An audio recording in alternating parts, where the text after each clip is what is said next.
Good morning and welcome to this session. I think we had a wonderfully inspirational morning. We talked a lot about what needs to be done to evolve our economy, to reduce suffering, to bring more healing, to bring more joy, and to give people hope. And this session, we're actually going to talk about some of the symptoms of the suffering that we have been experiencing and the causes of those as well, and how we can actually address and alleviate with two people who are deep experts in different aspects of that, as well as working to alleviate that and bring more healing to the world. We're going to start with Dr. Neha Sangwan, who has a very, very interesting background. Very few people you'll meet in the world are both a mechanical and biomedical engineer, worked at Motorola, but then went and became a physician, a doctor, completed her MD in internal medicine. And after that worked in Kaiser Permanente for a number of years before she burned out on that whole experience of how medicine tends to be practiced, 36-hour shifts and people running ragged, and it's just the whole system is not sustainable or viable, and it's actually impacting not only the patients but also the nurses and doctors and everybody. So the system, the way we work in that realm is certainly not working. So after her burnout, she reinvented her approach to healing her patients and getting to the root causes of their physical crisis, the emotional, spiritual, mental issues behind that, and eventually developed deep expertise in that, quit that practice, started her own company, wrote a book, went on the national speaking circuit, did a PBS show, has done 3 TEDx talks, and now works with senior leaders at Amex, at American Express, at Google, at Apple, at Cisco Systems, Deloitte, and many others, as well as helps to heal organizations, take dysfunctional, crisis-ridden places that are tough to work at and then transform them through that. So we're going to hear from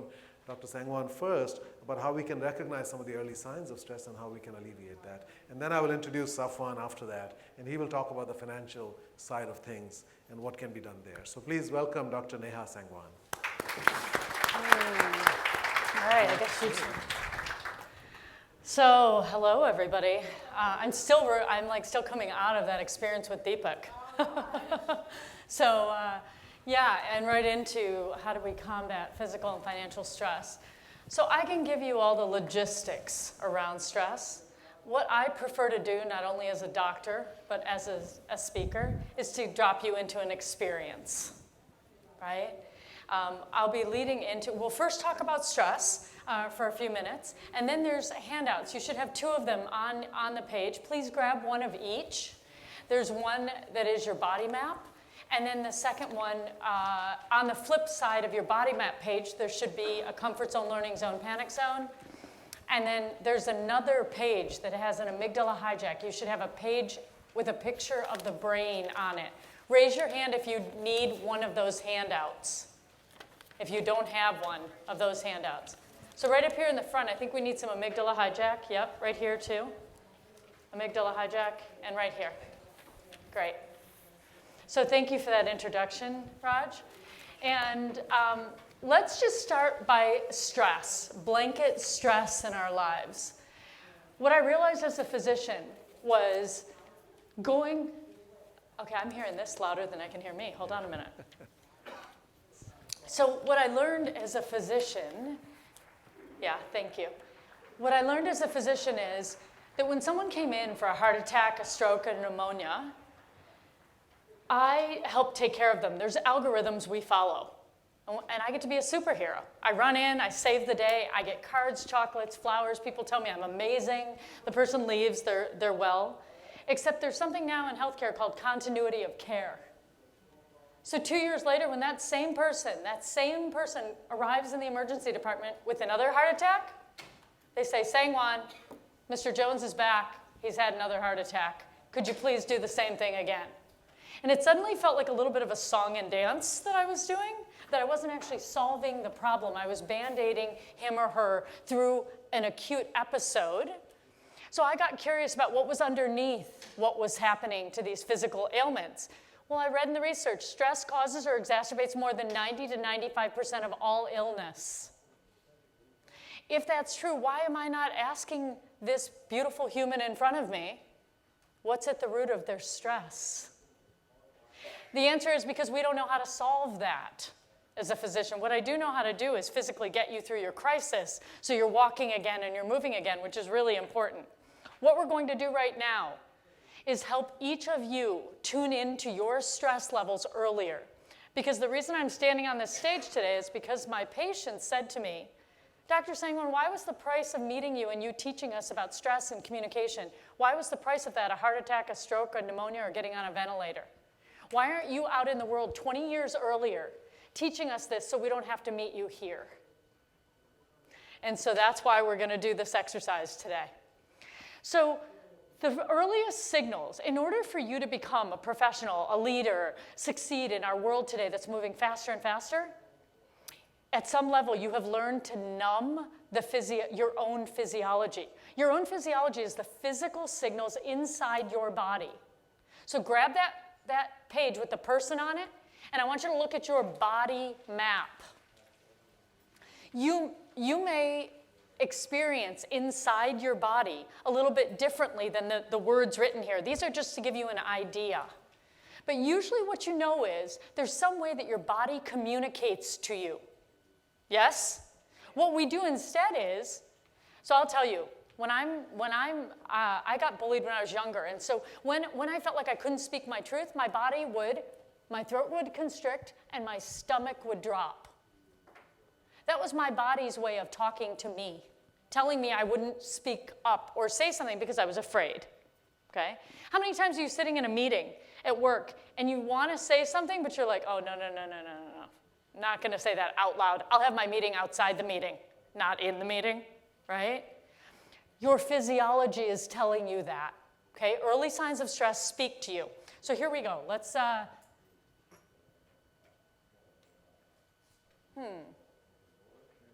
Help? Can I have some help forwarding the slide? Great, thank you. So your body, okay, has been speaking to you all along. It tells you whether you like something, whether you don't, whether you feel like you're in your comfort zone, whether you feel like you're moving out of your comfort zone. Your body is speaking to you, heart racing, stomach turning. Yes? Is there anybody who doesn't experience any of these? Right? None?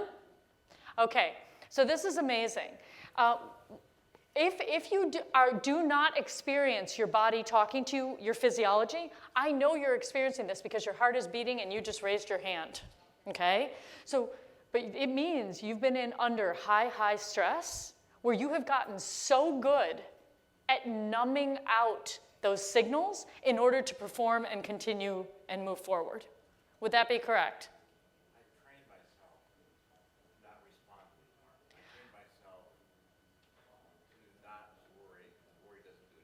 Okay. So I train myself to take the emotion out of things I need to. Oh, interesting. Not live in the past or present or future. To live in the moment.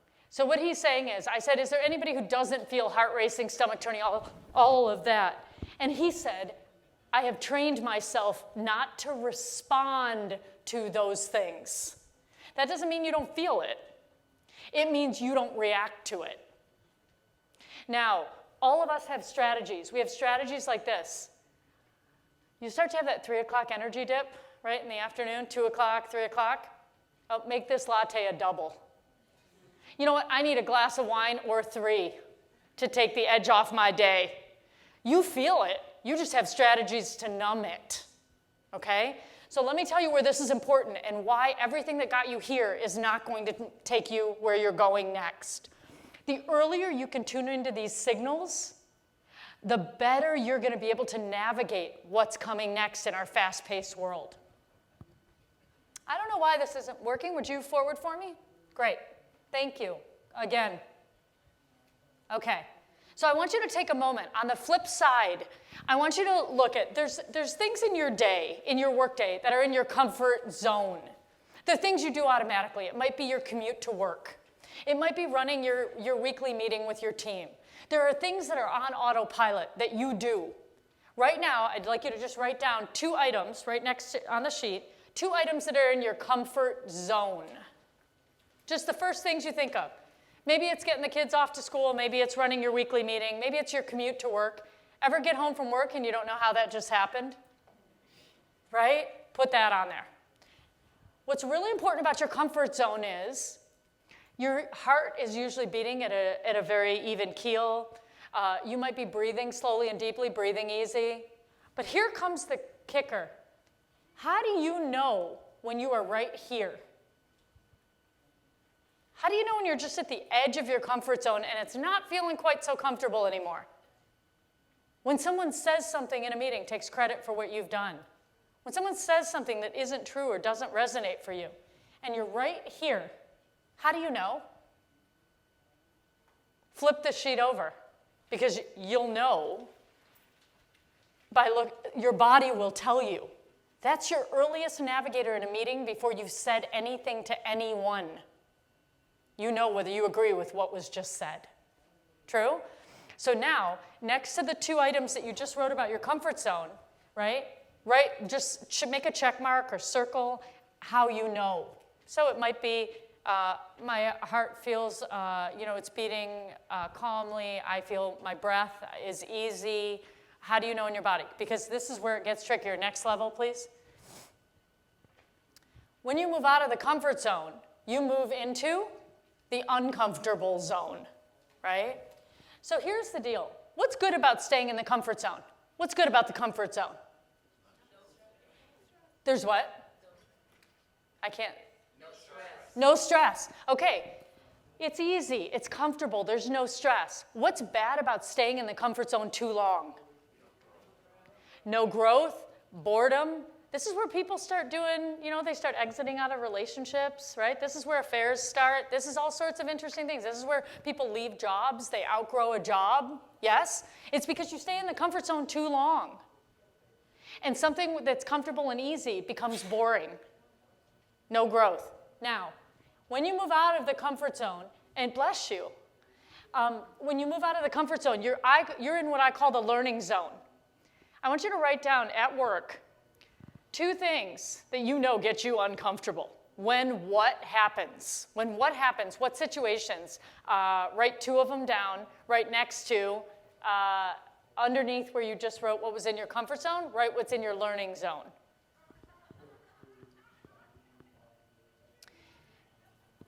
And flip the handout over once you do it, and ask yourself, how do I know? What is the unique way my body communicates to me when it feels stressed? Because your body will tell you when you're moving right out of here into the learning zone. What's good about the learning zone? What's good about it? Growth. Things are changing. You're learning, right? What's not so good about the learning zone? It's uncomfortable. It is literally physically uncomfortable in your body, okay? Now, what happens when you reach right here? How do you know that now you've learned everything you can learn, and now you're moving into a space where there's no more learning happening? Sometimes it is an exaggerated version of these signals coming from your body, the physical signals from your body map. Throat tightening, stomach turning, whatever it is. It might be an exaggerated version of that. Sometimes it's completely different signals. For me, the first time I had to run a code blue at a hospital when someone arrests, I went out of my learning zone. You can forward it one more. Right into my panic zone. And the way that I knew was not throat constriction and stomach turning. It was kind of like someone put headphones on me and I was blank. Like nothing was going in, nothing was going out. It was like complete panic. Thank goodness the ICU nurse had everything handled, okay? But I was in the panic zone. So now write down what at work sends you into the panic zone. And if you can't think of something at work, do it at home. What sends you into the panic zone? So one of the things, what is your name? James. James, one of the things I would tell you is something about emotions sends you into the panic zone. Because you have a very elaborate way and strategy to zero that out so it doesn't interfere with your productivity. In the hospital, the hardest physicians for me to get to feel this experience, oncologists. Because every day they walk in and they need hope for every patient who has cancer. So they kind of zero out what they feel inside them so they can be present and hopeful for the person in front of them. Eternal hope, okay? So now, at your table, you have 2 minutes to tell the person next to you what gets you outside your comfort zone and how you know in your body, or if you don't know what happens in your body, tell them the strategies you use to numb it out, because you've got some good ones. 2 minutes at your table. Tell the person next to you. 5 minutes. Okay, I'm going to do amygdala hijack, and that's it. Okay.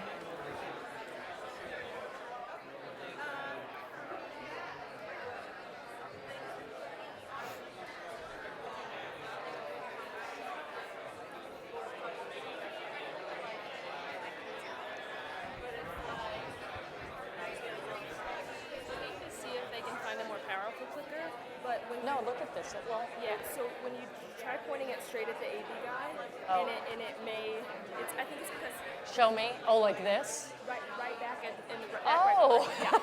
yeah. Oh, okay. See if it'll work. And look and see if there's one that has a better range. Since Great. the receiver's all the way back there. Great. And I'll tell them too. Okay. Here, should I try it right now? Yeah. Yeah, it worked.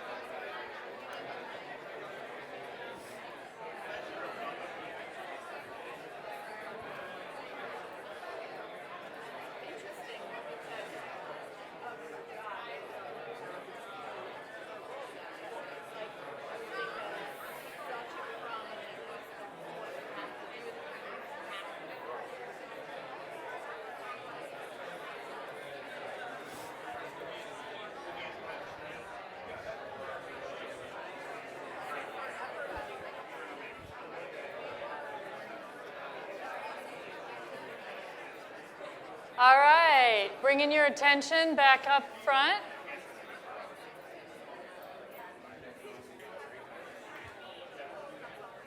Bringing your attention back up front. Is there anybody who'd be willing to stand up and share something that surprised them, that was unique for them, that they didn't know before? Anything about this? Are you raising your hand? No. She's like going like this. So is there anybody who'd be willing to share with the group? How do you know when you're moving out of your comfort zone into your learning zone and learning zone into panic zone? Yeah, thank you. What's your name? My name's Kate. Katie. You're going to stand up and let us know, and I'll repeat back what Katie says. Okay, so this is out of my comfort zone already. Yep, and how do you know? How do you know? How do you know? Physically, check in. I was telling my group, I have Great, a microphone thank now. you. Okay, I was telling everyone when I tend to be out of my comfort zone, I'm similar to you. My heart gets racing, and I get to the point where I'm almost not paying attention to Yep. what people are telling me, Yep. which ends up not being productive at all. That's right. So I try to take a step back and truly digest what's happening and what's coming my way to be back in that comfort zone. Great. So when you go into your panic zone, what happens? Oh God, what happens? Everything. I could list off all of these, but similar in heart racing, kind of numbness and I pay But attention to a bigger degree. to a bigger degree, and I pay attention to those. I bring my focus to those, like, oh, this is numb, like I'm panicking right now, instead of actually focusing on what. Wow. I should. Thank you so much. Round of applause, please. Great. I want to get you two more tools a little quickly. So I'm gonna move through this. But basically, the benefit you get from moving out of your comfort zone is your comfort zone now expands once you get comfortable there. The reason under stress people won't make decisions, won't do, when you try to get them to change their behavior or you try to change your own behavior, it's uncomfortable. So your biology doesn't allow you to sustain whatever is happening because biologically, your brain seeks pleasure and avoids pain at its most primal level. Unless you understand this and are able to override it, you cannot override your own biology. Make sense? All right, so it's about learning how to handle that and expanding your comfort zone. Like I always think too, someone like Richard Branson, right? What is in his comfort zone is squarely in my panic zone. Right? He's jumping off helicopters and doing all this squarely in my panic zone. What is in my comfort zone, right? maybe dealing with emotions, really deep, dark emotions, taking people through crisis and death and all that. Comfort zone for me would be someone else's panic zone. So please don't assume that your comfort zone, learning zone, panic zone is also that of those you lead. It isn't. Okay? So that awareness. And then I want to give you, I got to point it back here if I want it to change. So two ideas real quick here, and I'm going to wrap up. One is, when you're making a lot of decisions every day that can cause you stress. And when you get to something, I call it a choice point. You get to decide whether you're going to lean into that discomfort or not. And that's called choice point. There's two ways you can go in a very simplified version. You can take the short-term high and avoid that sensation in your body. And in doing so, you end up with a long-term low. What that means is, in a really simple way, if I have conflict with you, and I choose to avoid having that conversation with you, every time I walk by you, I avoid, smile, and as soon as I walk into the bathroom, I'm like, oh, Neha, like you didn't address it again, right? So I have the short-term high of avoiding that feeling that came up, my stomach dropping, my throat constricting, whatever it is. But long-term, I have a lower self-esteem, lower self-confidence because I am avoiding it, okay? The other way you can choose to go in your choice point is learn to get a little bit more comfortable with the sensations in your body. Deepak showed us, he had us breathe, he had us slow down. This is what mindfulness is for. To have you start breathing into that space inside your body that's uncomfortable during times of stress, so that you can shift, go through the short-term dip of discomfort and end up with the long-term high of what you want to find the courage, okay? Where am I? Am I out of time? Should I do amygdala hijack or no? Should I let it go? All right, 2 minutes. You guys got the amygdala hijack on your table, the brain? I'm going to tell you why smart people do dumb things. Okay? Here we go. It's biological, and this is how you're going to get to unhook. So it's like anytime you say something, and they get so startled, and you're like, that wasn't even a big deal what I just said. It happens at family, holiday, table gatherings all the time, okay? This is what's happening. All incoming data is coming into your brain. Everything you're seeing, smelling, touching, sensing, everything. Now, we've just spoken about another incoming data, which is your own physiology, your heart racing, your stomach turning. That is also incoming data. It all comes in to a place called the thalamus. The thalamus is like the hub, right? It's like Atlanta for Delta Airlines. Is Delta the hub here? Okay, good. So thalamus is like the hub of all incoming information. It all goes here. Once it goes there, the data comes to the frontal cortex. That's where you make sense of the data. You turn it into meaning, okay? Once you do that, it goes down to the amygdala, which is the emotional center. Two little almond-shaped organs are eavesdropping on the thalamus, that hub where all the information's coming in. What the amygdala, these little almond-shaped organs do is they're sensing for any past trauma, anything that resembles something that has caused you great emotional harm in the past. This is how simple it is. If when you're little, you got bit by you got to help me here all the way. Thank you. Keep going, all the way, if you got bit by a dog and you were 2 years old, your amygdala stored that trauma. It looked like the dog was big and it was harmful. Now, you fast forward 40 years and you're walking into your boss's Christmas party. They're holding a dog. When the person who opens the door to greet you says, "Hi, welcome," and you do this, and they're like, "You okay?" What just happened is an amygdala hijack. Your amygdala, when it senses trauma from the past, whether you remember it or not, will hijack the incoming data and not even give you time to think about it. It won't even give you time to make sense of it. So if you ever have an out of proportion response to something someone says or does, you've just been hijacked. And I can't think of a topic that hijacks people more than money. Yes? How someone wants to spend it, use it, whether we have enough of it. If we have enough of it, we don't want people to be friends with us because of it. There are so many strategies and stress that we start navigating in the world due to money. And I am going to turn it over to Saffron to handle that one. Thank you. You have Thank to you. use Thank it you, straight. Yeah. Thank you. Do you have any? We're going to have time for No, Q&A slides. for both Saffron and Neha afterwards. I'm going to introduce Dr. Saffron Shah, who is actually a rocket scientist. He's a PhD in aeronautical engineering. But then he went to Silicon Valley and started a series of companies, became a serial entrepreneur, and then ultimately had a fintech, financial technology startup that he sold. And then he thought he was going to retire and play golf the rest of his life and learn a bunch of other things. And soon that hunger for meaning and purpose, you know, Viktor Frankl, Man's Search for Meaning, that hunger which awakened in him probably around 40, which is midlife, right? And that then led him down a path where he started to see suffering in the world that wasn't being addressed and he hadn't really cared about until that. And then he started a whole business to alleviate this suffering, which actually impacts the majority of Americans. 2/3 of Americans actually live with this situation that he's going to talk about. So please welcome Dr. Saffron Shah.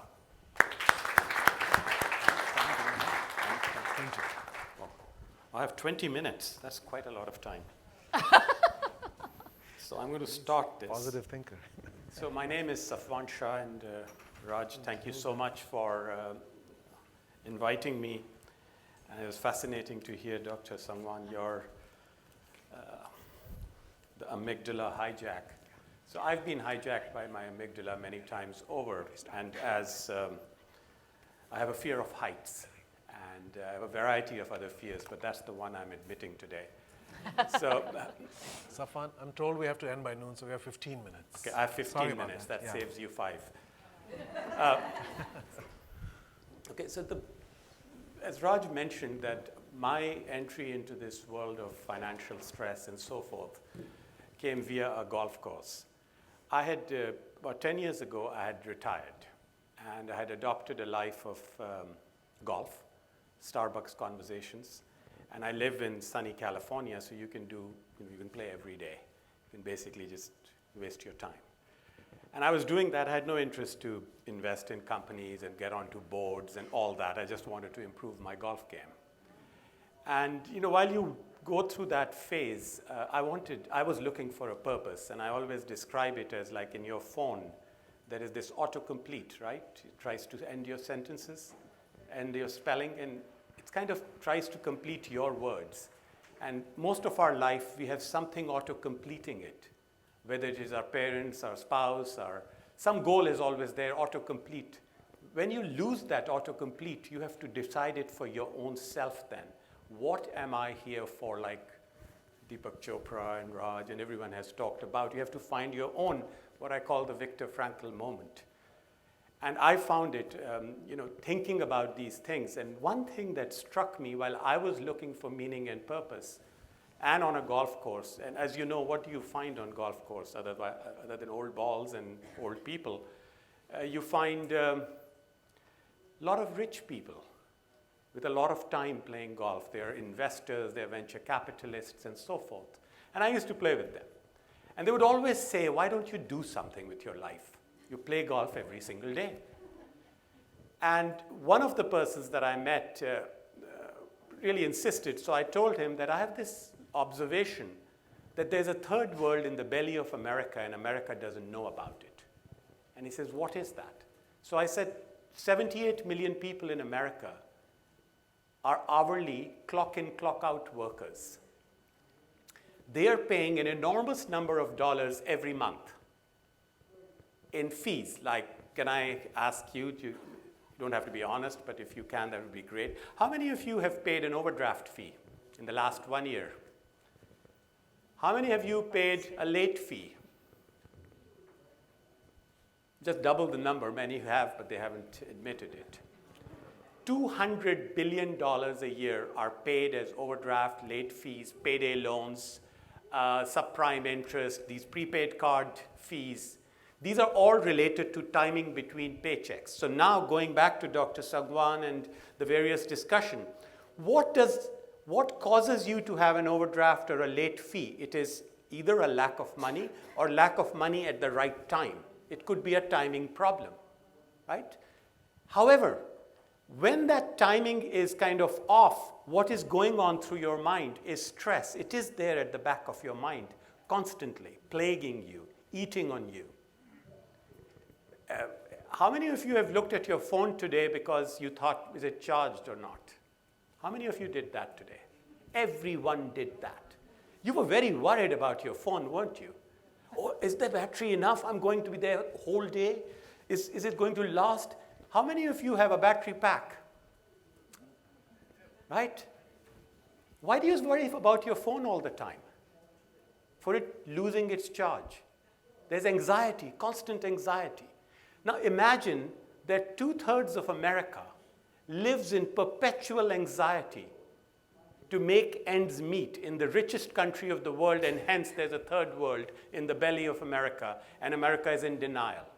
So when Robert Crandall this morning talked about it, I was sitting at the back table and I was quite amused. I'm sure you must have heard his talk about the inequality and so forth. I won't go that far, but I would say that I kept thinking about this stress, and in this conversation with this potential investor of mine, I started a company with one simple purpose, that I will go to businesses and I will say to them that you have 2/3 of your workers are in chronic stress. And just to give you an example, according to various studies, $300 billion are lost to stress in America.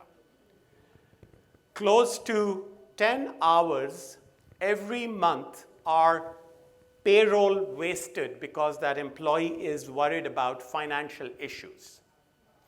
I often say to people there are 3 things we are not supposed to talk about or do at work. The first one is we are not supposed to talk about religion. Second, we are not supposed, unless you're in a religious organization, but then only that religion you're allowed to talk about. The second one is you're not allowed to talk about politics. And there's a third thing you're not supposed to talk about in a workplace, and that is money worries. But why are you there in the first place anyway? To make money. What a conspiracy against people. So I started this company with this fundamental idea that I'll go to businesses, but what do I take to them regarding stress, right? Stress means you're weak. That's what we are told. Oh, you're too stressed. You need to take a breath, or you need to exercise, or somehow you're considered to be weak if you are dealing with chronic stress. So my observation, the second observation that I had, which was very, very sort of impactful, that there are 3 other things that matter when it comes to earnings. The first one is how much you are paid, right? The minimum wage and all that level of salary. Second is how you are paid, the structure of salary, whether you get bonuses, variable, and so on. The third one, when you are paid, is never talked about. You are going to be paid every 2 weeks or every month. If I go today and I have a landlord, when do I pay the landlord? In advance. When do I pay my vendors upon delivery? And when do my customers pay me? As soon as I give them a cup of coffee, they pay me. But when does my employee get paid after 2 weeks? So I said there's this money stuck in the system. People are earning, working every day. There is this money. Against that, they're borrowing money, and that causes extreme stress because they're juggling their finances perpetually, constantly. If you think about it, based on what you're going to earn, you're already spending something in your mind. And we have given so much importance to spending, right? There are so many bragging rights to spending. When have you entered your savings account picture on your Facebook page? Who's done that? Never, right? There is no bragging right to savings. But there is every kind of bragging right to spending. I have this new sofa. I went on this vacation. Look what I'm wearing, my shoes. So this is what we do constantly. So what I want to point out to you is that there is a problem. We are in perpetual and chronic stress. 2/3 of America, when we say the secret shame of the American middle class, that was the cover of Atlantic magazine 2 years ago, Neil Gabler's article. It was really about a person living paycheck to paycheck and under chronic anxiety and stress. So when we talk about depression, obesity, opioid crisis, et cetera, and then all that came to the fore in the recent government shutdown. America is in severe and chronic stress. We are killing ourselves. And part of the reason, and Raj talked about it this morning, part of the reason is the workplaces that we are part of. Part of the reason is we are ashamed. There is shame. So my company, in that context, over the last 7 years I've built it. I found purpose. As I said, I was looking for purpose. For the last 7 years, I've played very little golf, and I work 20 hours a day. And in the last few years, suddenly, it has met with huge success. Walmart gives our service to every employee of theirs. Hundreds of thousands of people in Walmart, they can go to a phone app, and they can get $150, $200 when they need it. And it's not a loan. It's a loanless loan. It's money you've already earned. And you don't have to pay an interest for it. So I created a product that people could take their money that they've already earned. And it is kind of based on, anybody familiar with that verse? Pay them their wages before the sun sets because they're poor. Deuteronomy 24:15. Thousands of years ago, 2,000 years ago, people had this common sense that what is the instrument of exploitation? It is money. What is killing America in many ways is this constant struggle. Maybe it is because we need to post beautiful pictures on Facebook, but there is a big problem. And that is the kind of stress I work with. I go to businesses, hundreds of businesses in America, but I'm a blue-collar stress worker. There is a white-collar stress also. But it starts in a different way, but they all end in exactly the same way. My biggest customers now, other than Walmart, are senior living centers. Caregivers, $12 an hour, $10 an hour, taking care of dying people. They're warriors. They bring their whole heart and soul to work, and their own child, they don't have money to take to a daycare and so forth. Imagine that stress. So I wrote a little piece, and I'll end it with that. I was in Mississippi, and it was a boardroom, and there was maybe I shouldn't have mentioned the state, and there were all these bank CEOs in the room, and I was there to convince them that, your tellers need this service. Many banks use us for their tellers, many companies use us, and so on. So I was trying to convince this particular person, and there's a huge room, and I kept noticing that he would pick up his phone and look at it constantly. And this is very unusual, right? Very important people have someone else looking after their phones. So I was kind of wondering what's going on. So after a little while, I had explained to him, I'd given my spiel, and I said, we need to find a way to let employees access what they've already earned, and so that they can deal with small issues, not pay overdrafts. So he says, if I pay them when they ask for it, why would they turn up for work the next day? And of course, money is an instrument of control, right? So I didn't know what to say to that, because you don't mess with a bank CEO. So I had noticed that he kept looking at his phone, and I said, it just blurted out, "Sir, when do you charge your robot?" So he kind of said, and then he laughed. He looked at me, and then he laughed. And he said, "You mean my phone?" So I said, "Yes." So he said, "Whenever I need it, because my life depends on it." And I said, "Your workers, you don't want to charge them when they need it. You want to charge them as clockwork every 2 weeks? Doesn't your life depend on them too?" I didn't say it that way. But to your point, Raj, they are the source. Human beings are the source. We should do everything in our power to reduce their stress. And if these little money issues are causing it, then find a way to solve it. And that is my little message to you. Thank you very much. I'm going to, Saffron he didn't even tell you the name of his company. It's called Pay Active, without an E, P-A-Y-A-C-T-I-V, doing really noble work in the world. The phrase that he used the first time I heard him speak on this, he said, to CEOs, you don't need to be borrowing money from your poorest employees, okay? And that's what we've been doing, and it's unconscionable. I'm going to indulge the time clock a little bit and ask for if there are really some compelling questions that you really want to ask. I'm going to ask the speakers to just stand here and respond before we end this session. Any questions or comments Thank you. that you would like to share? Yes, please.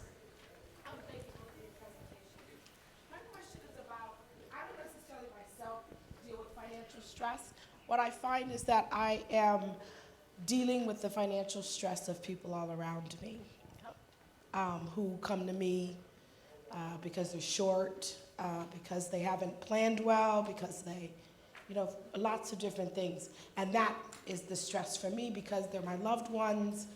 And how do you say to them, don't bother me? Or get it together, or whatever the thing is that I want to say to them. I think you should answer it from the sort of medical side, and I can answer it from a different side. Great. So what I would say is it important for you to stay connected to these people? Do you want to stay connected to them? Yeah. Okay. If anyone matters to you, don't answer them. They're speaking to you on a cognitive level. Oh my God, I'm in this stress. Okay, they're telling you. Most people come in and try to solve their problems. Like, well, why did you buy that new dress? Why did you buy those shoes? So people start answering them on this level. That's not the level you want to answer them on. I think of us as human skyscrapers. There's like body, thoughts, heart. I call this like what we value. And then at the ground, it's how we take action. Drop down from this level of just hearing the words they're saying to you, drop to your heart. So what you say to them is, you just empathize. I hear how hard this is. This sounds really painful. Wow, this must be devastating for you. You don't have to solve their problem. You just have to be present for their pain. And as soon as you shift from thinking you need to stop it or change it, you will not feel that stress, but you do have to be very present, authentic, and engaged in the moment that they bring you whatever it is that they're vulnerable enough to share with you. Because they trust you, that's why they tell you. So it's an honor to be present for someone's pain.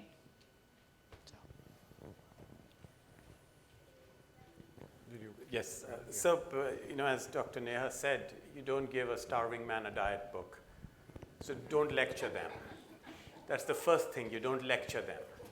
Second thing is, you have to have this sort of community discussion that you're not alone in this. That's what we've learned, because we deal with hundreds of thousands of people who take money from us, and I have a help desk where they'll call, and for free we talk to them.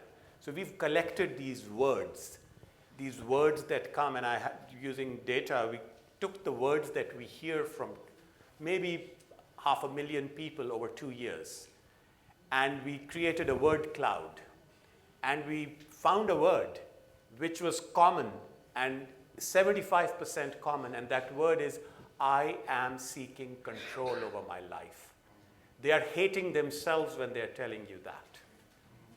So in some ways, you have to tell them that, hey, America has a $21 trillion debt. America doesn't hate itself. Right. Fall in love with yourself. You have debt too. I mean, this is just a sort of flippant comment, but that is the reality. So find ways to answer this. Yeah, and I think if you're ever at a loss for words, instead of you trying to solve what someone else has brought to you, what you say is, how can I best support you? I always give it back to them because they know what they need. Your job is to just be in support of this human in front of you. Okay, thank you. By the way, both of our speakers have books. Neha's is Talk RX. Saffron's new book is called It's About Time. And it's about this whole journey and this whole solution that is now really making a difference. So let's thank our speakers again, and thank you for coming. Thank you. Oh, I had a question, just a quick question. So my question is in regards to the amygdala hijack. So I just wanted to know, with the intake of data and having it processed through the normal stages, is that something that occurs simultaneously? Is there a natural course? If it is taken out of its natural course, what can you do to get it back on track? Okay, so you're asking me if when the incoming data comes in and then it goes to the frontal cortex, comes back down to the amygdala, if that happens all at once? Yes. No, it's like in minute increments it does happen, like almost immediately. That's how we take in information. You just asked a question, it's how I'm answering it, right? So there is a linear process to it, but it's happening this quick. Okay. But when it's interrupted by an amygdala hijack because there's some trauma that has happened before or some pain that is stored there, it gets interrupted. And the way that you re-engage with that is you have to calm your own physiology down, your own biology, through slow, deep breathing, right? Through knowing how to manage, self-manage. That's where all the mindfulness things that you see emerging in the world right now are all about in the moment, how do you self-manage, right? But now you also have to go back in the conference room, the meeting, whatever, and have the discussion you need to have. So mindfulness alone is good. I don't believe it's comprehensive enough to change outcomes until you then know how to go back in and have the conversation you and I need to have because we just had a disagreement. Okay? So it's and I just gave her a book. Yes, absolutely. Okay, thank you. Thank you.